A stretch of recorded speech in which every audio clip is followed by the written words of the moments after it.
Michelle came in with a powerful mission to help people uncover their unique ability and use it to transform lives. But she was stuck on one big question. How do you scale deep personal transformation without compromising the experience? This coaching session is all about breaking that belief wide open. We challenge the idea that scaling means selling out and start building a path that lets her grow her impact without losing her soul. If you've ever felt torn between reaching more people and staying true to your values, this session will speak directly to you. If you've been here before, drop a hashtag Believe in the comments so I can feature you here in a future video. And if you're new, welcome to Believe Nation, the only channel that helps you believe in yourself daily, one video at a time. Hi, my name is Michèle Soregaroli. I'm a professional coach. I work with those in services, consultants and advisors and people who are selling advice. And I help them understand what makes their offer unique and valuable to their clients so that they can have better experiences, better results, and more rewarding and meaningful work. One of the big questions I have for Evan is how to move from most of my coaching now being more one-to-one because of the intensity and the very unique connection that I have with my clients in support of their outcomes.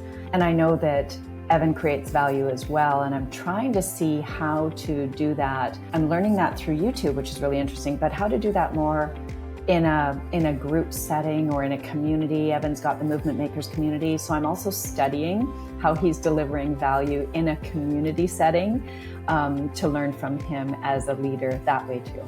Welcome aboard. How can I help? What's on your mind? I'm Thank excited. you. Oh, thank you, Evan. I'm very excited to be here, and it's a privilege. So I work, as you know, I work mostly with professional advisors and consultants, and essentially those people who make their living by giving advice.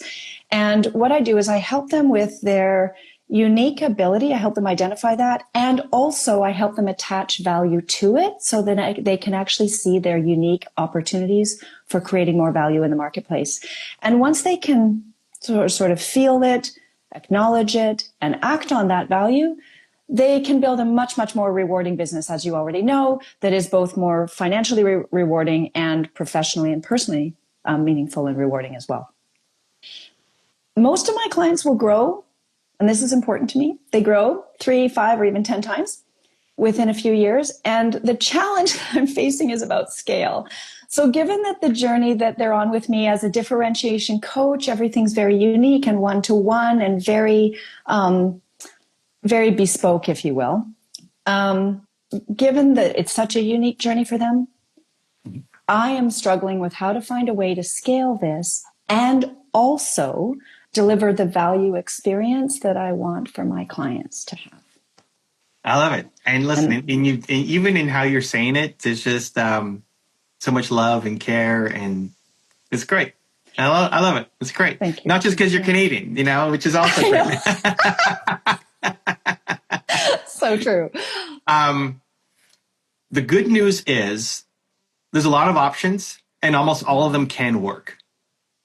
It's more about what do you want to do. So you could go mass, you could, create content that then touches a lot of people in the light way and just go crazy on YouTube videos. You could do group programs and group coaching and have cohorts that you then go through. You could train the trainer and have people underneath you that then are your, people. I mean, you've probably thought through all of these as options. So it's not like it's brand new, but all of them could work. Before worrying about the how, what's the most exciting thing of the ideas that you would love to do? It's always the most exciting thing is when I draw out someone's unique ability and they can see that it actually is meaningful and it makes a difference. And if that is what we're doing, and I'm creating the opportunity for people to see that the thing that they do exceptionally well is actually valuable and will help them deliver more value and create more value and do more meaningful work for themselves as well as for their clients, there's no part of that journey that I want to compromise on, and that's where I struggle. Ooh, that's an interesting word. Thank you. Well, maybe. Because I feel right? Compromise, right? Right. So, yeah, it's like it. It's really about expectations. If somebody read your book, if somebody watched a video, if somebody listened to your speech, you couldn't do as much with them as you could if you were helping them one-on-one. That's right. but you could still leave them with steps, with hope, with a process, a framework. Like you could take the first step with them, even if you can't help them take the 1,000th step. Mm-hmm. And so it might also just be a reframing of that. See, for me, I don't see that as compromise. So when I'm helping somebody and I'm making a video, how many videos will believe have I done? And yeah, I could help somebody a lot more when I'm with them, but obviously that doesn't scale. Like there's a ton of value in helping people, even in a light way, because it's that or nothing. I don't personally see that as compromising. I'm just, it's not, I guess it's just expectation setting for you and for them, right? If it's like, me in a group setting will help you blank, and then you know that that's a compromise, then don't say that. But can you create a lighter experience that has ripple effects out into the universe that is actually incredible value for the investment, which might even be zero, because if it's like a free YouTube video or a book that's $20 or whatever. Who introduced you to transformation? Like, is there a big name that the books you read? No, I actually was working with a coach. So I've been a professional coach since 2004, and I worked with my own coach, and it was about 2006 when she gave me the word differentiation. And she said, "You're essentially a differentiation coach." And at the time, honestly, I didn't know what she meant. And for me, I think I'm hearing what you're saying. And this is very interesting because for me, transformation is, and it's how I'm framing it. It's significant, it's consequential, it's game-changing, it's life-changing. And I think that's probably what's happening is I'm getting caught up in the scale, or it's not even the right word. Scale isn't the right word. The magnitude or the impact of the transformation. And I'm getting caught up on that. You want to turn people from caterpillars to butterflies, right? Like you want to take giant leaps with people, which is amazing. It's meaningful. Like that's the thing. It's when someone can attribute value to their unique ability and understand what that can do, the magnitude of change is joyful for me. 100%. Right? But like, has a book ever touched your life? Yeah, lots and lots. I read lots. Actually, your one word book was awesome. I loved reading that book. It was so inspiring and on a lot of different levels. And yes, there's been many books. Small Giants was another one that probably impacted a lot of my philosophies today. And that was a long time ago. That's probably 15 years or more now that I read that. Is that Bo? That's by Bo? Yeah, Bo Birmingham. Yeah. So, such a great book. Bo wants to have a big impact. I want to have a big impact. Right. Like, does that mean we shouldn't have written books? It's like, can it be the whole thing? No. Can it be the whole transformation? No. But even just planting a seed, even just showing that there's hope, even just knowing that one inspiring story of transformation makes me feel like maybe me, like maybe I could do it. Just that little bit of possibility. They may not be able to hire you yet, and it's not as valuable, I guess, as working with you, but it doesn't mean it's zero value. And so that's the whole, like, the compromise part. Because I get it too. My favorite part is talking to people, helping them one-on-one. Like, it's the best. But I also don't consider my videos or the books or the things that I do at scale as like compromising, or I guess when you say compromise, I hear like less valuable and like therefore not worth doing, where they could be actually massively valuable for people as long as that's the expectation. It's like if somebody says, what's the expectation of reading a book? Maybe not a lot.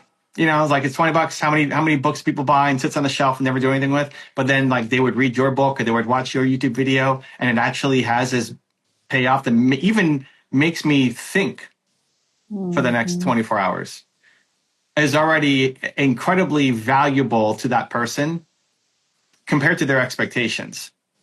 If you're promising giant things and then like only a little thing happens, okay, then sure. So I'm hearing, nice. So challenging my word compromise, Beautiful. So thank you for catching that. Because it has felt like compromise, and I'm hearing it's about relative value. Value is a key driver for me. So I guess in my world, incorrectly or otherwise, maybe it's inaccurate, scaling has felt like compromise in this industry. And so I've been trying to figure out, is that true? And if it's not true, what does it look like so that it's not, right? So that it is truly still a valuable experience. Is scaling compromising?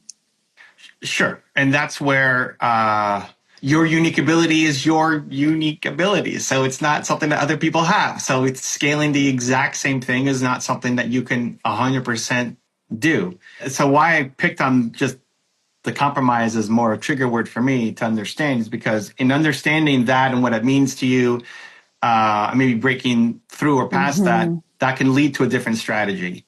And so everything around scale can work. You know, you could focus on being a speaker. You could go in and train organizations. You could be an author. You could make a lot of content. You could train people underneath you. You could only work with 20 people. Like if you said no, compromise, that's it. It's like 100% like this and nothing else. And I don't care about if people get value from a book. I don't want to write a book because that's cool. Then the model becomes you work with 20 people and you take a percentage of their business and you just help those 20 people grow. Interesting. You just keep charging more. Now, instead of whatever it costs to work with you, it's now $100,000 a year and I take 10% of your company. If we grow, if we transform, whatever the benchmark of transformation Whatever is. it looks like. Yeah. I mean, if you're dealing with people in business and whatever their revenue is or their commissions are or like whatever, there's some kind of financial method. Obviously, what you do is a lot more than just here's how to sell more. And that's the transformation, right? Life transformation is a lot harder to quantify. But if that's really all you wanted to do and like zero sacrifice, then you get super particular over the 10 to 20 or however many, like you can't work with 1,000 people one-on-one. So where do you start to cap out of Michèle's time? This is what it is. Exactly. And whether you're meeting them, like how often you need to meet them. Is it once a quarter? Is it once a month? Is it once a week? Is it, and where's your sweet spot? And like, if that was your actual stance, like everything else besides one-on-one intensive, my program is a compromise and I will not do it. How do I scale that? Okay, well, you charge more and you take a percentage of the business growth that you're helping. But does that like align with the mission of what you're, maybe at the back out and like, what are you trying to, what's Michèle on this earth to do? Not the plants, like my words, but what is the mission of what you're trying to accomplish? Yeah, is it to help 20 people or do you want to help the world? I want to help more. And I think that's been the challenge is I want everybody to know what their unique ability is. And I want everybody to be just feeling so fulfilled by the value that their unique ability creates for themselves and for others. So that's where I have this push-pull internally. And it's fine. And it's fair. Like, that's great. And I mean, thank you for, going down the journey here. For some people, that'll be the first time they've ever heard of the word unique ability or the words, I guess, unique ability. Like, what did she say? Unique ability. Huh. Even them just hearing that and spending Saturday morning with a cup of coffee thinking, what is my unique ability? Even if they don't know any of your frameworks or anything else, I would still posit that is incredibly valuable for them to even have that possibility of going down that exercise, which then opens up the rabbit hole to discovering, like, maybe they can't afford you. Maybe, maybe they're homeless and they just watched a YouTube video and then they saw that. And then like that sparks them to say, hey, I'm really good at talking to people. So let me go get a job in customer service. And then, now they're off the streets. And I mean, that's a life transformation, even if it never leads them to buy from you. Exactly. Giving them access to it and seeing that's the key. Interesting. Okay. So what, the big thing that I'm pulling away from this is getting really clear on the scale of the impact that I want to have. And then and that's where I've had this push pull. How is it I want to touch more people or I want to go deep with fewer? That's what I'm hearing. Yeah. And right? typically for someone like you, it would be you're starting at the high and you just slowly go down as opposed to like going right to the bottom. Can you clarify what you mean when you said that? Yeah. So, if you look at Tesla, they start with the Roadsters, very expensive. And then every car they make becomes a little more cheaper for mass consumption because Elon wants electric cars to be like the default, right? So like big, love him or hate Elon Musk, whatever, like the big mission, the Tesla is to make everything electric. How do you do that? Well, we need to start with high, expensive cars for the George Clooney's of the world to buy their Roadsters and then slowly make our way down. So now every Tesla is a little bit more affordable for people. So if you're the Roadster, you're the Ferrari, you're the ultimate experience, like you're going to be the best, cool. It continue to increase your prices and your worth. And whether that does involve taking a piece of their business as a monetization plan, right? Like to work with Tony Robbins one-on-one, it's $1 million a year and he takes a percentage of your company. If you want personal coaching, that's just default. So that is something to, continue to build in. Obviously it has to be the right person because for you to then, it's like you're getting married almost, right? That's a relationship. So you have to really, they have to want transformation. You have to really drive well.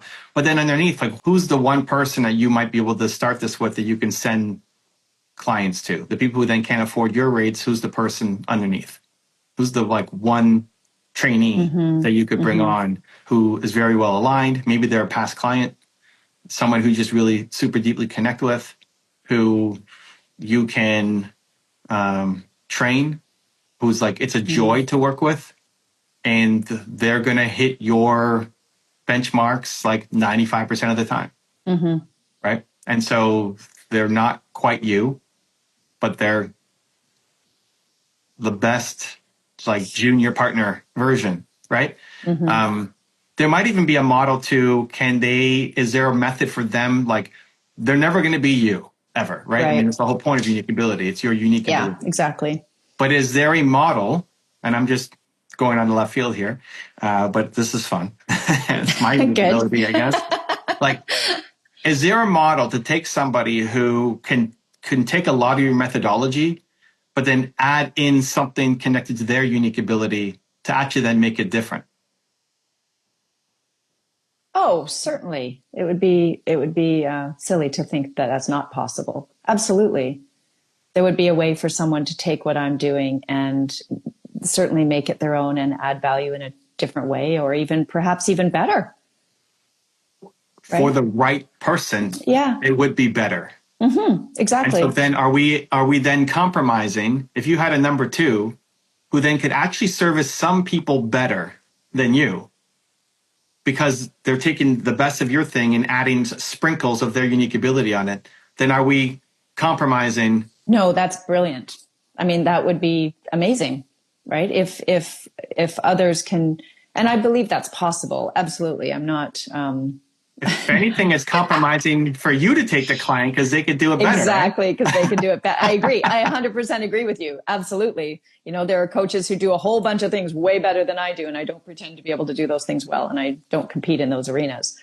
But even in the areas you compete in, like in transformation. Exactly. Yeah, there's lots of them that do a better job with the right client, a different client. They're going to match differently. Absolutely.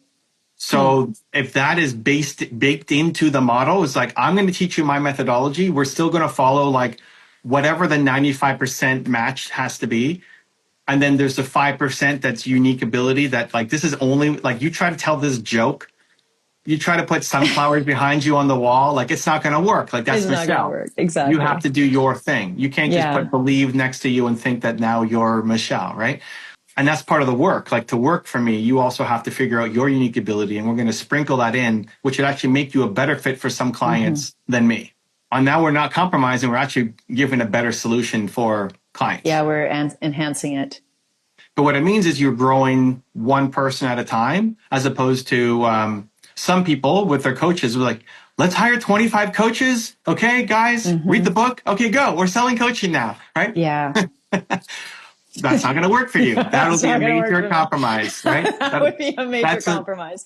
And fair enough, right? Like for others, they don't care. For others, they don't care. But for you, like it makes a big difference. So the next step there is probably, I mean, in all of this is probably taste and see what lights you up. So for that model to work, you have to love mentoring. And mentoring and coaching and transforming people is very close, but it's not exactly the same. So do you love the idea of mentoring a number two to come along and teach them your techniques and then find their unique sprinkles to add on top? Or does that feel like too much work? And so would you rather speak from stage? And, no, probably not. Right. Yeah. Or grow a massive YouTube channel or become an author. Right. And spread your ideas. Like it's the spreading of ideas. And so you can go big and you're hitting people in a very light way. And you're the one delivering the message. So as long as you don't compromise what you're saying, then it's really just a mental hurdle, I would guess, to get over. I don't like speaking. It's not my, but when I go back to service, what am I trying to do? It's like, oh, okay, I need to, because I can help those people. It's not about me like being famous or anything and the spotlight on me. It's about, hey, somebody in the audience could use what I'm about to say. And so even if I hit them in a really light way, it's really valuable. Like it's, I'm going to do my best. As long as you are showing up, doing your best. At least for me, if I had to, I'm just talking out loud. Like that would be my version of not compromising. I'm trying my hardest. And I'm going to do my best to serve and help. It's like my mom would always say, if you have the ability, you have the responsibility. If you can, then you must. It's like I would try my best. It may not always succeed each time, but I would really try. And so I wouldn't beat myself up if I tried. But if I just mailed it in, then that's compromising. Then I wouldn't be happy. Right. Exactly. Yeah. No, I appreciate that. What you've done is really highlight and remind of the intention to serve, which is good. Because as you touch people, thank you. I mean, I need it daily too. It's a constant reminder. But if it was just me, if you look at my team now, we've got 60 people, 60 something people. Does anybody do what I do as good as me? No. Do people do things way better than me? Absolutely. Yeah, exactly. And that's 100% what, you're emphasizing what I already know and believe. And I don't for one second think that somebody can't work with someone or do what I do as well, if not better, for the right match and even with similar clients. So I'm not going to pretend that that's not the case. Well, then that's how you scale. Yeah. With scale with others and bring others in. It's a path. To scaling. Any scaling requires team. Yeah. Like it can't be just a Michelle show doing everything all the time.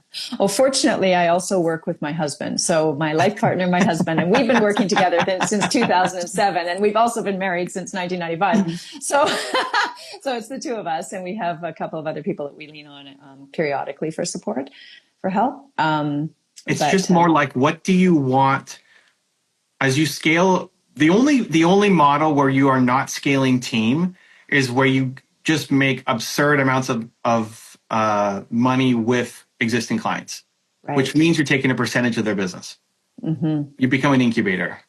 And scaling for financial reasons isn't a driver for me. That just feels like compromise because it's all about me and the money. And that's really not all that interesting. I want to make sure it's a win-win for everybody. And that's why the value piece is so important. I keep going back to the value piece. So what are we scaling then? If we're not scaling revenue, what are we scaling? Impact. Okay. So how do we measure an impact? I want to touch more people. Okay. So I want to touch more people in meaningful ways. That's the key. But that's where So then the decision becomes either you are going to be the one touching people, or the people you're touching are going to be the ones touching people. Right. Which then, if you could, like you personally can only manage 10, 20, 30, 40 people, right? Yeah, whatever, I don't know what your upper cap is, but it's not anywhere close. Right? It's in the 20-ish range. Perfect. 20 people, will just for easy math. If the goal is scale impact and you never want to hire more team with you and your husband and that's it, then you have to continue to fire the 20 and work with more and more impactful people so that you're touching lives through them. So who are the most impactful 20 people in the world? And then you go help them. Like that's how you keep it just small shop, right? Nice. Otherwise, we need team. And of course, you have to get paid to do it. And like the more impactful they are, whether you take a percentage of business, whether they're paying you $1 million a year, whatever it is, But with more money, you can scale impact through people. Like to have people, you need money. You get money by helping people, right? So like if I wasn't making money, I couldn't afford 60 people. Right. And then it'd be me by myself doing everything and not have an impact. That's for sure. Right? That would be for sure. So then what kinds of people would you like? So that's one model. And you just keep scaling to 20. Yeah, who your 20 are. And it's going to be hard because you're going to have to fire people. Because they're not part of the top 20 people. If you're being like,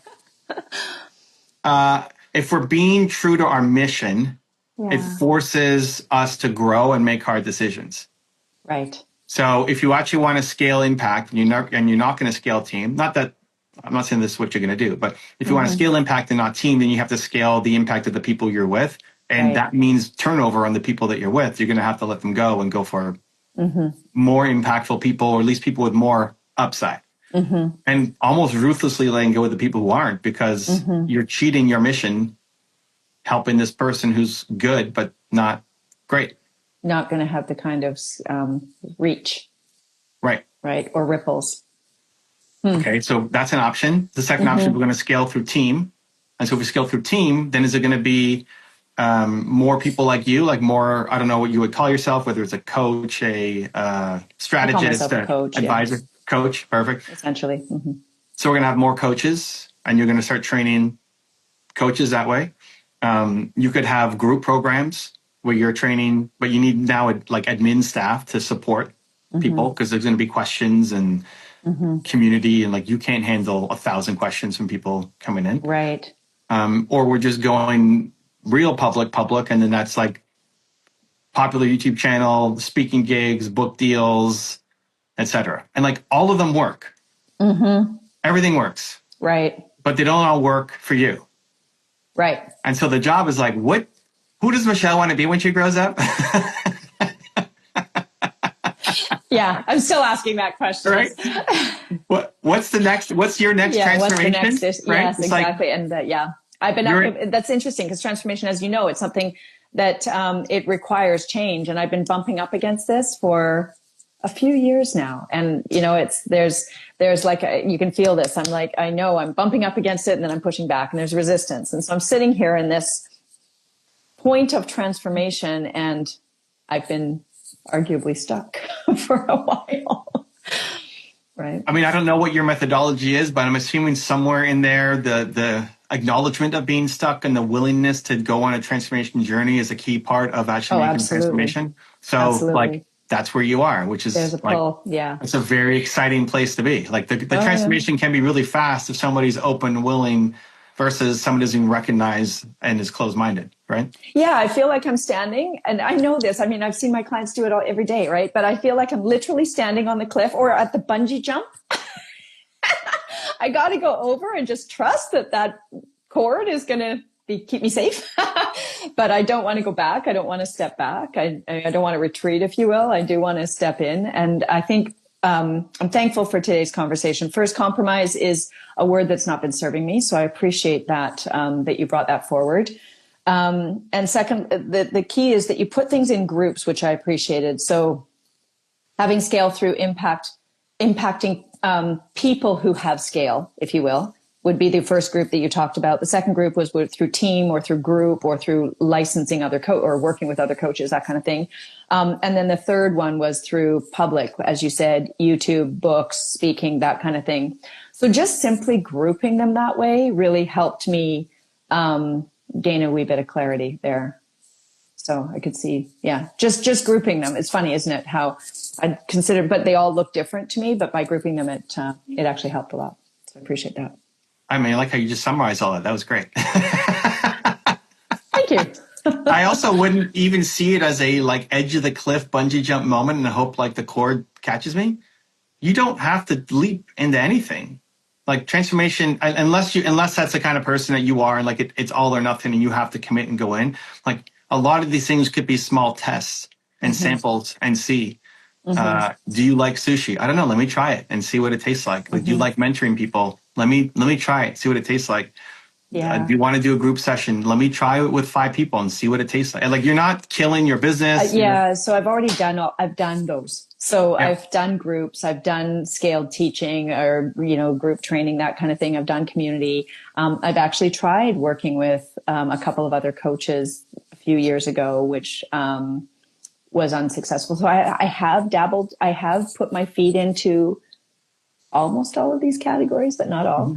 I feel like I have enough behind me that I can take more pronounced steps, if you will, forward. And the first step, the first taste is usually not a great one because you don't know what you're doing. So like the first person you had a crush on is probably not your husband who you ended up marrying. I don't know. Maybe he was, but no, we met later. So it's like that first crush. If the first crush or the first kiss or the first date, like if that doesn't work out, it doesn't mean you're not meant to get married, right? Yeah. It's just a taste. It's just the first step. So you've tried these things. What's more important is like, were there pieces that you love because that's what you hold on to? Okay. And if you just absolutely hated it, then cool. We don't have to go back to that again. But if it didn't work out, cool. That's not the death sentence. It's like, were there elements? Did you just pick the wrong person? Like whoever you had your first crush on was just the wrong person. Cool. It doesn't mean I'm giving up on love. That's great. Right? Love it. Yeah. So in all those things that you tried, are there pieces that you can kind of stick to? That's worth exploring a little bit more. And you're not going to do anything that will completely tank the business. So you're in a great spot. It's almost like some people work better with a safety net. Others work better with no safety net. Like they have to jump or they don't jump at all. But like having a safety net's a real luxury. Like you could try all these things, and if you come back to where you're at right now, it's still pretty awesome where you're at right now. It'll be okay. Yeah. Right. Yeah. And that's that's a blessing and a curse at the same time. Because you can stay, and that's a driver for me is constant growth, constant learning, constant improvement. That's just who I am as a person. So I'm always pushing against something. Oh, let's go try that. Let's see what that feels like. So, yeah. You're not going to be in the same spot 3 years from now. That's the plan. It's not possible. It's not possible. Can't be. Thank you. Yeah, that's the plan. Well, cool. And movement makers, just joining this community and testing on YouTube. YouTube was an area that I've dabbled in the past. If for anybody who looks at my YouTube channel, it's been sort of fits and starts for a few years. But I wanted to invest in something where there was actual training and showing, okay, how do we make it effective? How do we bring value through YouTube? How do we create value for listeners and value for our community? So I was drawn to working with you the best. So. Cool. Well, it's awesome having you. I know we spent more time on kind of like business strategy than content strategy, but business strategy, like content strategy, follows business strategy. Yeah, exactly. There's no point having a roadmap to the person you don't want to be. Exactly. So, cool. Yeah. Well, thank you for joining. Awesome to have you, Mover Makers. I love the energy, and another fellow Canadian. And a fellow Canadian. Yeah, who amazing. Has believed. This was a gift, by the way. This is actually a book that was given to me by my brother for my 50th birthday. And it's been sitting like this for a few years, but I'm not going to tell you how many since then. I love it. That's great. Anybody who has believe in their background is a friend of mine. There you go. Exactly. Awesome. And congratulations, you're one video closer to who you're meant to be. To watch me coach another amazing entrepreneur, check the video right there next to me. I think you'll love it. Continue to believe, and I'll see you there. My biggest question for you today is, how do I take my Real Estate Rockstar Academy to a much higher platform? I think I have the ability to train and convert the lives of many, many, many realtors with this program.